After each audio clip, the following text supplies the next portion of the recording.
Actualizame esta. Actualizame esta es un podcast de temática social con reverberancia en el presente. Con reverberancia en el presente. Producido por triplemedia.info y desarrollado por Alejandro Gagliero y Maricel Dilleno. Actualizame Actualizame esta noticia, esta experiencia, esta discusión, esta ideología o lo que venga. o lo que sea. Actualizame esta. Actualizame esta es un podcast.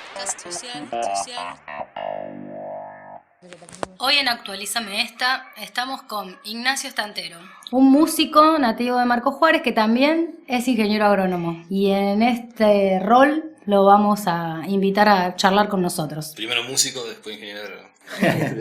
No, que diga él. Sí, qué sé yo. Primero ser humano. Primero ser humano, Después- músico. Que no es poco. Después, claro. Que no es Sí, poco. recibí educación formal como ingeniero agrónomo. Para introducir la reunión podríamos empezar hablando del concepto de soberanía alimentaria. La soberanía alimentaria es la autodeterminación de los pueblos a decidir sobre las políticas que refieren a la producción de alimentos, a la comercialización de esos alimentos, a quiénes son los medios de la producción. Bueno, todas políticas referidas a eso. ¿Qué hacer, qué no hacer, qué sembrar, qué no sembrar, digamos? Y si podrías decir algunas cuestiones básicas que podrían cambiarse para que pudiésemos Bueno. ser más soberanos en ese término. La huerta en el patio de tu casa es un acto revolucionario. No, bueno, por eso el Pro Huerta hace tantos años que trabaja en eso. Va, entre otras cosas, eso es lo que tiene de bueno la agroecología, que toma tan importante es esta cuestión de la soberanía alimentaria y de poder debatir y decidir sobre quiénes son los que deciden, todas estas cuestiones, y ponerlo en tela de juicio y no que sea algo invisible. Digamos, nosotros tenemos un puerto que sale al Río de la Plata, acá en San Lorenzo, en donde sale la gran mayoría de todos los granos que se producen en el país. Y esos barcos no son argentinos, esas empresas son pocas las que exportan que son argentinas. Y ahí se mueve un montón de dinero, digamos, concentrado en muy pocas manos, y eso es un problema, me parece. Todo lo que es monopolio, oligopolio, ese tipo de forma. Monopolio Claro. es una empresa de control del mercado, oligopolio son 2, 3 empresas de control del mercado. Obviamente fijan los precios en base a lo que quieren, que las ganancias que quieren ellos, y también obviamente determinan qué se consume y qué no. Sí, Lo que tienen mucho Sí. lo largan al mercado y lo Claro. consumen, guardan una parte. de esta sociedad binaria en la que vivimos, y si querés poner de un lado los ambientalistas y los productivistas del otro lado, como se quieran llamar, también se pelean estas dos partes y el que verdaderamente tiene el poder queda totalmente invisibilizado, ¿entendés? Ajeno a la Pero, cuestión. y las dos partes son víctimas. Uno porque es víctima de lo que se queja, que en lo cual estoy de acuerdo, del impacto ambiental, y el productor forma parte es el eslabón más débil de una cadena de producción, en donde arriesga un montón de dinero a la hora de producir, y que nadie le garantiza nada. Hay un montón de variables que no controlan. Claro. Y en ese sentido también es muy perverso. Termina siendo el negocio para poco otra vez. Y sostener solamente a alguien que tenga espalda para poder afrontar esos costos tan caros de producir. Porque la tecnología que te ofrecen para poder hacer eso es sumamente cara. ¿Cuál es tu función en el programa Pro Huerta del INTA en Argentina?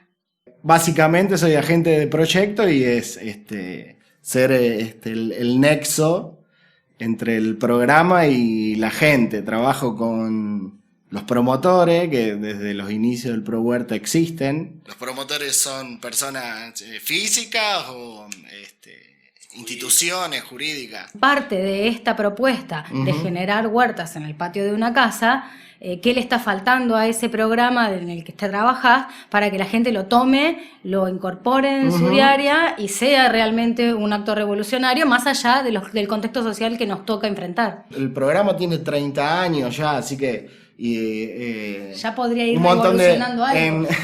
En diferentes al tener tantas realidades distintas en diferentes partes del país tiene impactos muy diferentes, porque el programa está enfocado en familias vulnerables, digamos, y productores familiares minifundistas.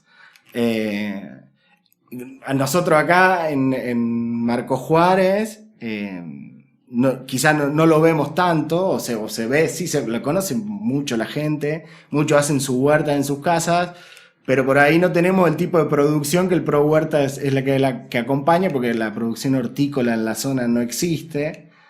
No tenemos problema de agua, el problema del agua es un gran problema de comunidades que no tienen agua, y el Pro Huerta tiene un impacto muy bueno en el norte de Córdoba, por ejemplo, con la construcción de cisterna para almacenamiento de agua, claro. En donde ahí se invierte un montón de dinero. Y nosotros, como en la zona no tenemos la actividad hortícola, poco la actividad de ponedora, que también es otro componente del Pro Huerta, y producción de carne. La que hay no es de forma agroecológica, entonces por ahí si el productor quiere iniciarse en una transición a la producción, sí se apoya. O sea que la gente no se implique en esto de construir su propia huerta y de aprender es una cuestión cultural que, como no está arraigada a nivel social en nuestro contexto, no produce un resultado totalmente evidente. Marcos Juárez, al menos de los registros que tenemos nosotros, hay unas 600 huertas tras patios familiares. No sé cuántas viviendas habrá en Marcos Juárez. En Marcos Juárez debe haber cerca de 7.000, 8.000 viviendas, me imagino. Probablemente. O sea que solamente el 10% de las casas de Marcos Juárez estarían teniendo una huerta en el patio. Al menos de la gente que retira la semilla a través de mía o del INTA, digamos, o de los promotores, la biblioteca, la municipalidad, acá Marcos Juárez, la municipalidad, el centro de jubilados, y siempre el IPA 209. El IPA 209. En esta cuarentena, ¿cómo está sucediendo eso? Y en esta cuarentena la cantidad de semillas se vio reducida en esta temporada de otoño-invierno. Más o menos nos enviaron entre un 10 y un 15% de lo que habitualmente nos envían. Y justo se declaró la cuarentena cuando el transporte empezó a enviar las semillas. Se demoró un poco por eso, porque justo fue en ese momento. Y las canalizamos a todas, al menos acá en mi zona. Yo trabajo Marcos Juárez, Leones, Roca, Inriville, Los Urgentes, Villa Elisa y Cruz Alta, con los municipios. Muchas de las instituciones están cerradas, los centros jubilados también están cerrados, las escuelas están cerradas, y se canalizaron casi la totalidad a través de los bolsones de alimentos, que todos los municipios entregaron bolsones con alimentos para la gente más vulnerable, para las personas más vulnerables. Y dentro del bolsón de los alimentos iban las semillas para la gente que hacía la huerta. ¿Sería válido decir que si este año vino un recorte importante en la distribución de semillas, se considere que se distribuyen entre las personas que realmente no pueden adquirirla en una forrajería, por ejemplo? Claro, eso es la que va. Y la pueda producir también. Bueno, eso es fundamental. Te diría un 80% de la semilla que usan en el módulo productivo agroecológico que tenemos ahí en el INTA, que cuando se abran de nuevo las puertas del INTA, están todos invitados a visitarlo. Las semillas son... Las semillas son mías, porque Eso también tiene que ver con la soberanía alimentaria. ¿Quién es el dueño de la semilla? ¿Y qué tecnología se usa para reproducirla? Hubo un momento en donde fue un poco furor, creo que porque la crisis fue terrible, creo que allá por el año 2000, 2001, bueno, supongo que todavía no estabas en este trabajo, donde, por ejemplo, en espacios institucionales se daban estas charlas y eran completamente masivas, y la distribución de semillas y el intercambio de producción hortícola era más, por lo menos, visible. ¿A qué puede deberse o qué diagnostican los distintos espacios de desarrollo de ProHuerta esta especie de caída o de que la gente siga demandando semillas, porque por supuesto entonces no produce su propia semilla, a que no haya una continuidad en las huertas tras patio? La gente está excedida de trabajo en otros ámbitos y no puede sostenerla, le falta capacitación, faltan condiciones climáticas, falta respaldo del programa Respecto del 2001 para acá, el número de huertas se triplicó, digamos, y se triplicó inclusive mucho más del 2001 para acá. El ProHuerta, aparte de apoyar a la huerta tras patio, empezó a apoyar a productores para venta de excedentes y comercialización. En la provincia de Córdoba hay 23 ferias que el ProHuerta... el programa creció un montón, se súper profesionalizó. O sea, hay gente que se independizó, hay gente soberana. Sí, por ahí ese tipo de reuniones que vos decís también va mucho de la mano en la forma de organizar y de trabajar del técnico. Tiene que ver mucho la idiosincrasia de cada promotor con lo que se organiza. Yo lo que me doy cuenta, trabajando en la biblioteca, que la biblioteca es uno de los lugares que reparte semillas de ProHuerta. Vamos a aclarar, la Biblioteca Popular Líder de Sanelli.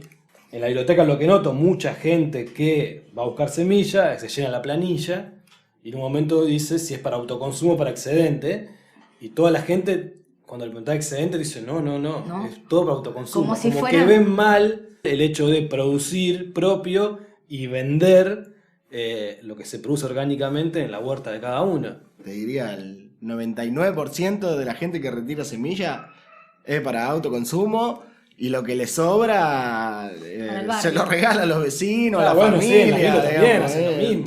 Sí. A mí me han regalado cosas de la huerta. Pero no, lo que digo es que me sorprende eso, la actitud de la gente cuando ahora va a tener excedente, digamos, si va a vender... Se asusta. Como que se asusta. Mira. Inclusive la producción hortícola que sin procesamiento, los estándares, lo que hay que hacer para habilitar es mucho más simple de lo que hay que hacer para cualquier... hay que habilitarlo, ¿no? Por supuesto, SENASA, hay que cumplir las BPA, pero es mucho más fácil cuando uno entrega la verdura en cajones o sin procesar que cuando vos querés procesar la comida. O sea, es más fácil tener una huerta que tener un restaurante, digamos. En cuestiones burocráticas, sí. Volviendo al tema de las charlas y de la educación, digamos, en la producción de huerta y en el cambio de épocas, podrías referirte a lo que pasa por las vías digitales y por los entornos virtuales respecto a estas capacitaciones. Todo el material bibliográfico, el soporte técnico de la producción, propio de la producción, lo encuentran en la página del INTA. Yo les recomiendo el manual de cultivo de Servas, que es un manual que está ordenado alfabéticamente, cultivo por cultivo. Entonces es como un diccionario, están casi todo y están muy bien explicados: fecha de siembra, fecha de trasplante, cómo se trasplanta, cuál es el marco, cuántos días tenés que esperar para que venga, si se hacen almácigos, si no se hacen almácigos, todo cuestiones sí. Primero tenés que saber qué es un almácigo, entonces para saber qué es un almácigo, les recomiendo, ese para el cultivo por cultivo. ¿Cómo se hace la selga? Taca. Manual de cultivo de Servas. Y después el manual de la huerta. Servas con C, sí. Manual de cultivos ProHuerta, también buscarlo así. Lo van a encontrar. Es un poco pesado, porque es un manual un poquito pesado.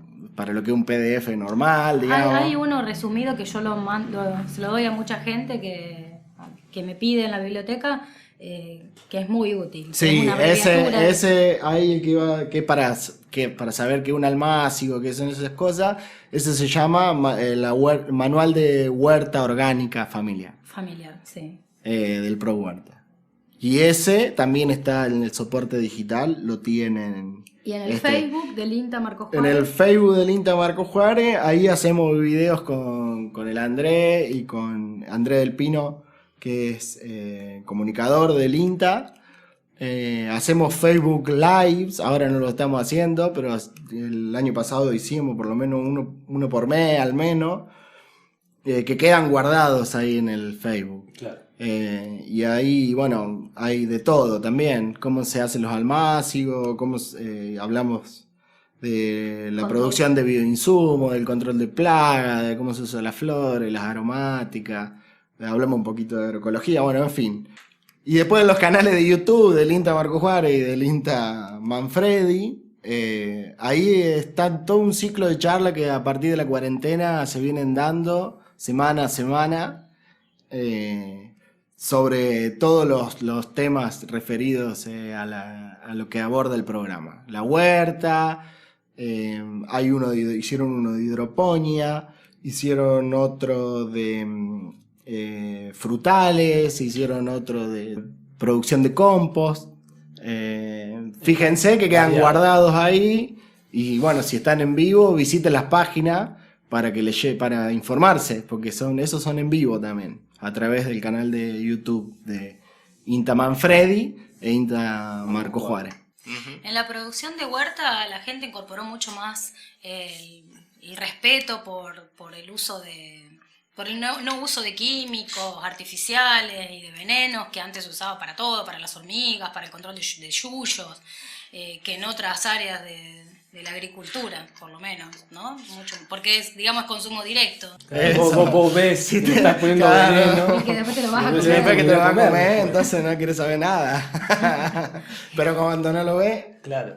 Es una de las cosas más complejas, o sea, yo voy a ver la huerta del IP 209 o del INTA y lo que más me llama la atención es que esté controlada las plagas, las malezas, de una manera agroecológica, porque es lo más frustrante, por lo menos en mi casa, en mis experiencias, este suelo que tenemos, le tira cualquier cosa y crece, pero después el control de... Pero no hay que desanimarse, No, hay que aprender a hacer Hay que aprender eso, y hay que es para él lo más complejo. bueno, sí, para mí la gente tiene miedo de usar cosas que le puedan hacer mal. Al no conocer, se les complica en ese sentido. Me parece que la tecnología de insumos que se utilizan para la producción de alimentos, para maximizar los rendimientos y para que todo sea con mayor cantidad de producto y menor mano de obra, digamos, que una persona pueda trabajar 500 hectáreas y producir alimento para 200, una sola persona, es válida en el sentido de que si nos faltase. Pero me parece que no nos falta, que me parece que se hacen otras cosas con eso, se juega otro juego. Y nadie dice, esto es alimento para que la gente coma. Nada, es un dólar. Eso que se banaliza, claro. Se pierde la esencia de lo que significa la alimentación como tal. Ignacio Estantero. El 10% de las casas de Marcos Juárez estarían teniendo una huerta en el patio. Es un podcast.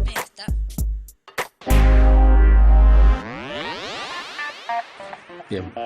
Y bueno, actualizame esta. Ahora no decís más veces porque se hace el otro. Un besi.